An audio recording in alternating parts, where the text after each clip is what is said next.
Hello, and thanks for coming by. Always appreciate you coming by and practicing together. It does make the practice interesting, this particular practice that we have together. So I really want to say thanks for coming by. Thanks for being here.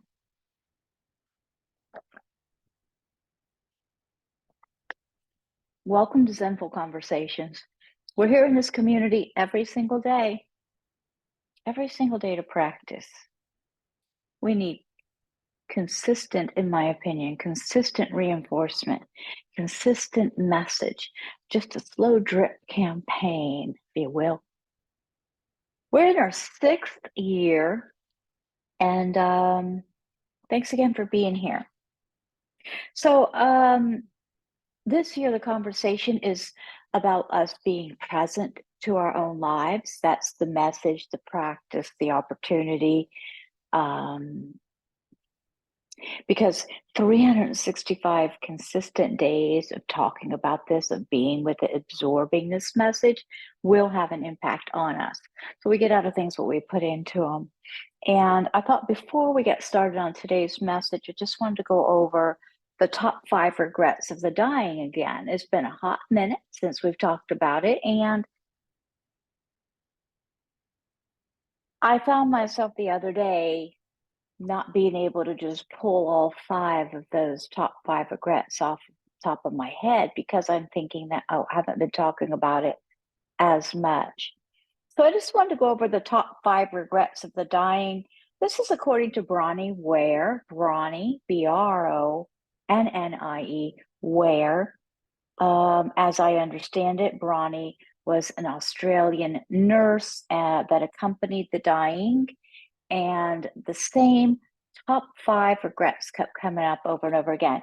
This is from her book, The Top 5 Regrets of the Dying. The Top 5 Regrets of the Dying.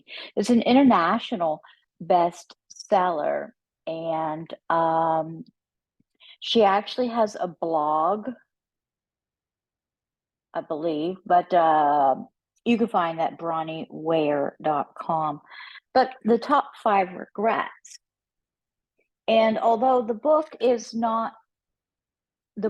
laid out in stories of people that she had built relationships with, etc. It's not, and more, but it's not like bullet points that I could just rattle off to discuss them. So what I do want to rattle off, though, are the regrets, and then it has like subtitles of chapters, little sections. So regret number 1, this is the top 5 regrets of the dying. Regret number one is, I wish I had had the courage to live a life true to myself. Okay, this is why we've been doing this group for 6 years. I wish I'd had the courage to live a life true to myself, not the life others expected of me. Take a darn breath with that. Are we doing anything at this point in time, even with after all of these conversations? We've heard this a lot the past couple years. Are we living a life true to ourselves, not the life others expect of me? I still find myself getting hung up on that.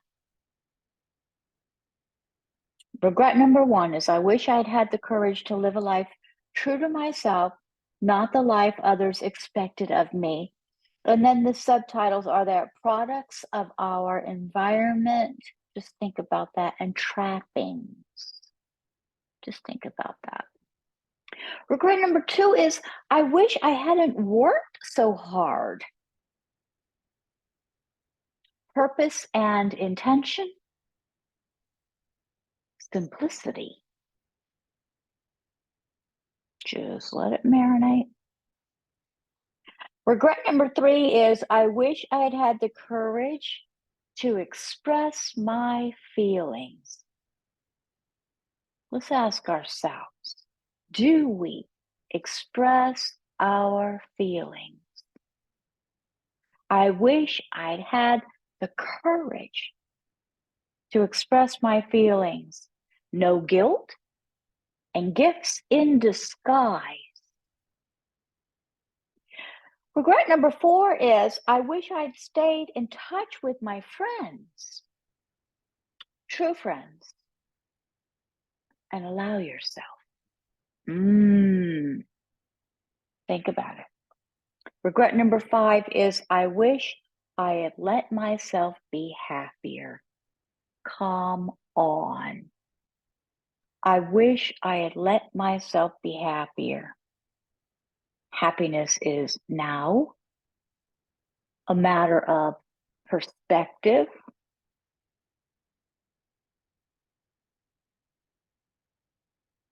changing times, darkness and dawn, no regrets, and smile and know.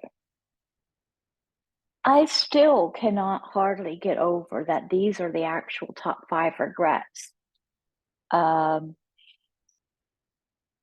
To me, I just, every single one of these we can work towards today.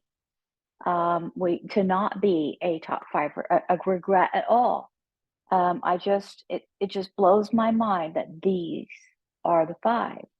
I wish I had the courage to live a life true to myself, not the life other people expected of me. I wish I hadn't worked so hard. I wish I had the courage to express my feelings. I wish I'd stayed in touch with my friends, and I wish I'd let myself be happier. Top 5 Regrets by Bronnie Ware. So we're here to be present for our own lives as our practice this year. I'm going to go ahead and turn the music on. And that'll help us drop in a little bit. That's a signal to slow the breath down. Just slow it down. Slow down and soften. S and S. Slow and soften. Just go a little slower, a little softer.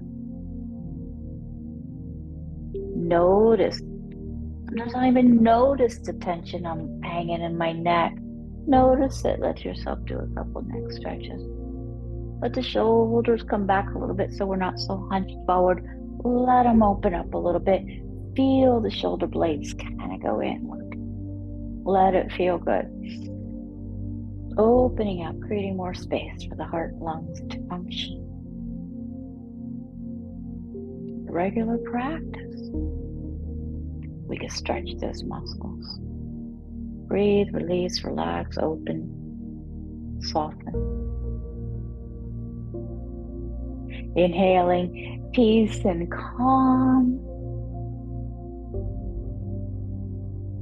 Exhaling, releasing and relaxing.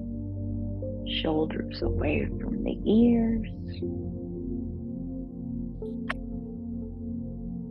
The Book of Awakening by Mark Nepo is the book we're following this year, practicing with. This New York Times best-selling book is described as having the life you want by being present to the life you have. Being present is our practice.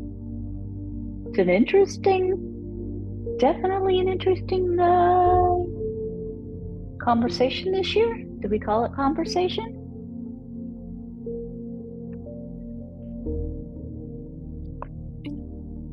Zenful conversation.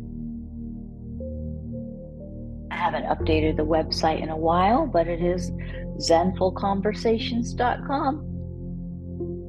So that's what this is all about. This practice. I was say April 28th, which is today, but the message we're offered for this day number 1918 is titled Wu Feng. W U capital FENG. Wu Feng.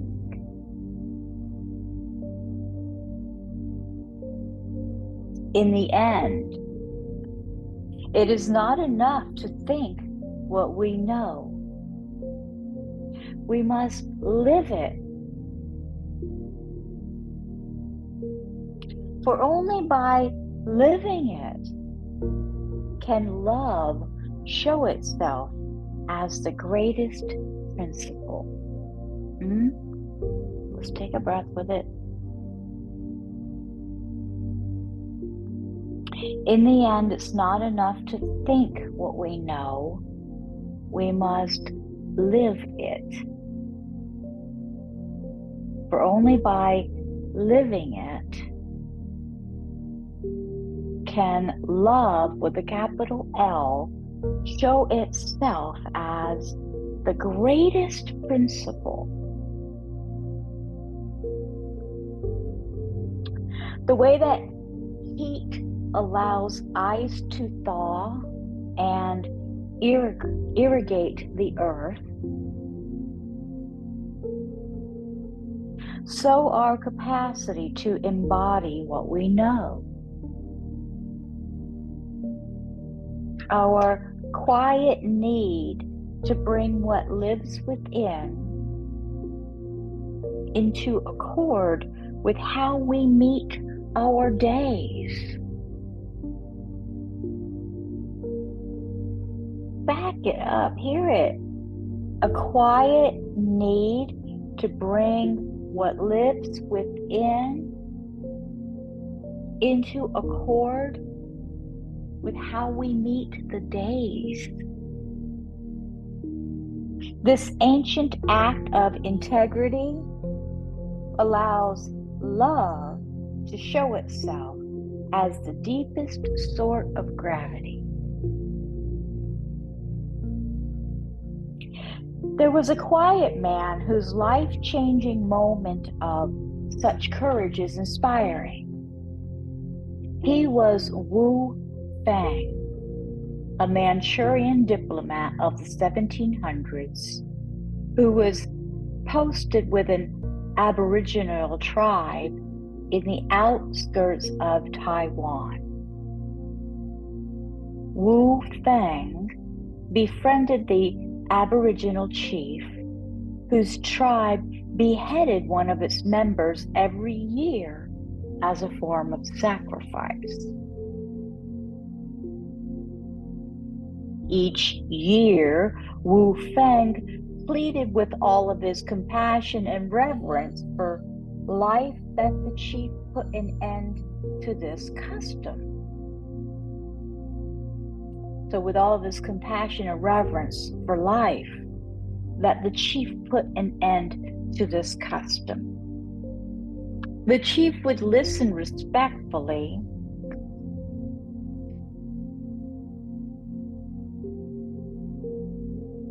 as Wu Feng would plead, and then after listening and bowing, the chief would summon the chosen tribe member and without hesitation behead him.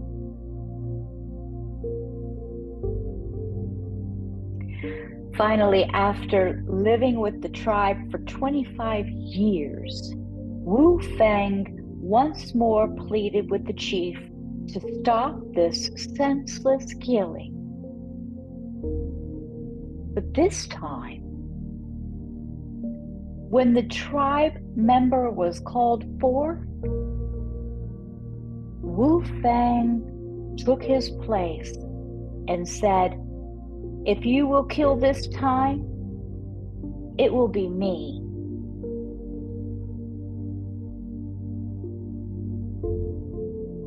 The chief stared long into his friend's eyes, and having grown to love Wu Feng, he could not kill him. From that day, the practice of beheading stopped.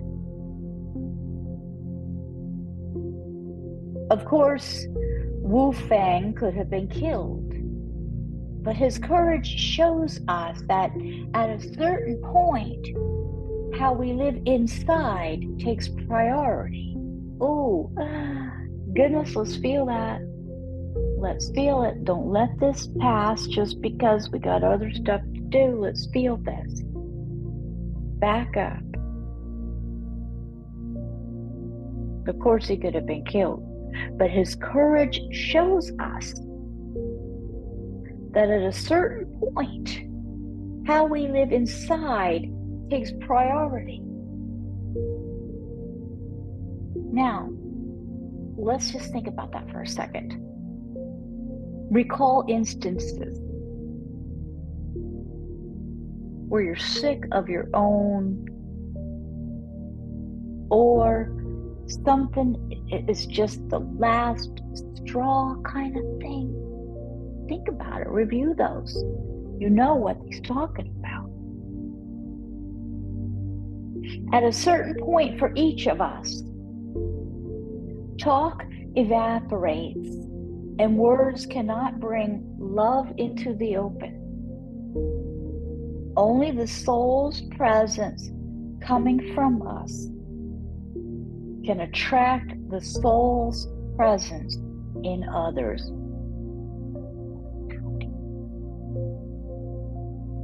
Only the soul's presence coming from us can attract the soul's presence in others.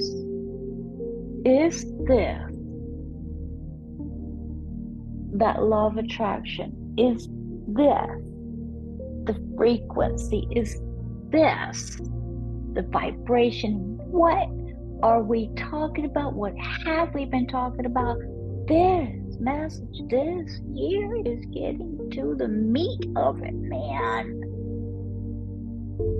We are blessed with this opportunity to grasp this message this year. It's different. It feels different in many ways. And, yeah, sometimes it's a little bit boring, but we've had sometimes on boring conversations throughout these 6 years. I think the mindful year was a slight tad bit boring for a second or two there. Certainly, the self-care was of the thriving as an empath,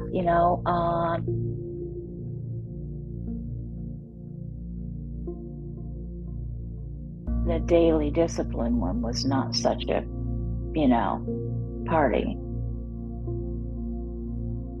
It's not about that. It's about, for me,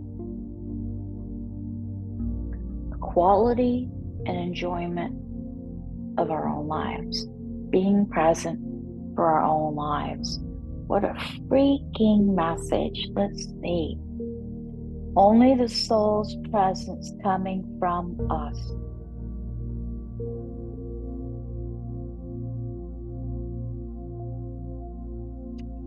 can attract the soul's presence in others. And we got a good habit, a lot of us, of blaming, and we ain't gonna get anywhere with that. It's not on the same frequency as this. That's not being present, blaming. It's out here.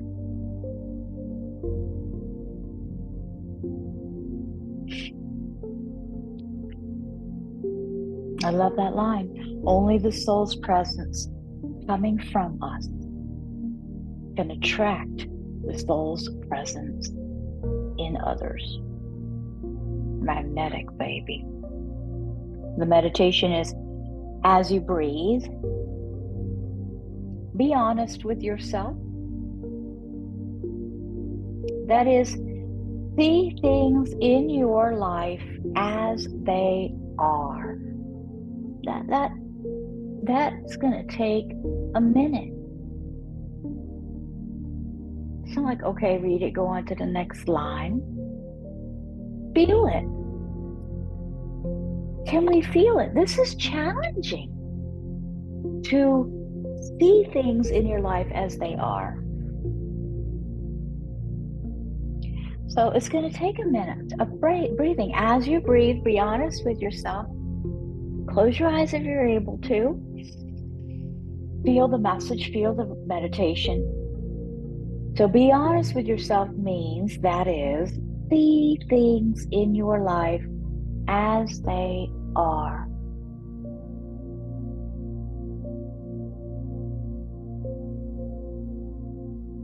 Is there a situation in your life,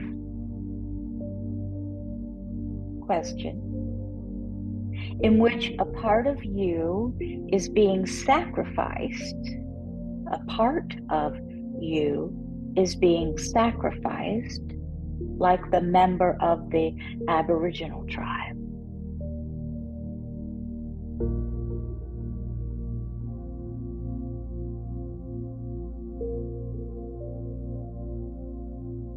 Are you repeatedly being asked to deny who you are in some relationship?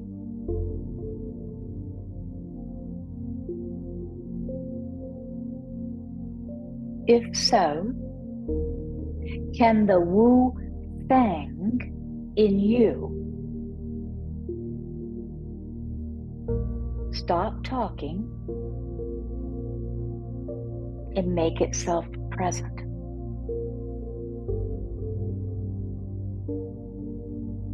If the answer is yes, simply honor that such a spirit of embodiment lives within you.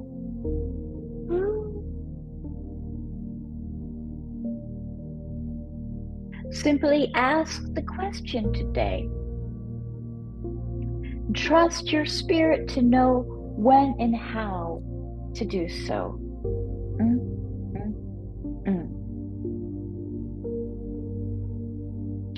Simply honor that such a spirit of embodiment lives within you. Do we let our spirit shine enough?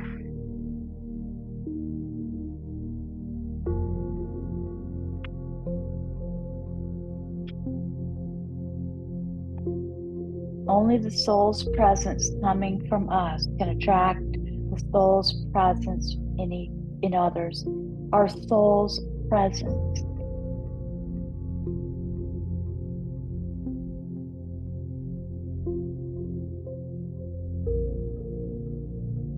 Honor that such a spirit of embodiment lives within you. Trust your spirit to know when and how to do so. And this makes me think of intuition and nudges that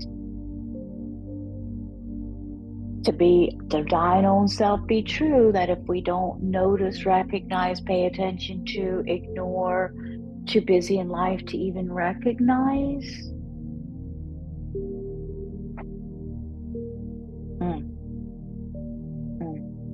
Thanks for being here. What a message today. Always in deep and honest gratitude. We'll see you tomorrow. Namaste. Namaste.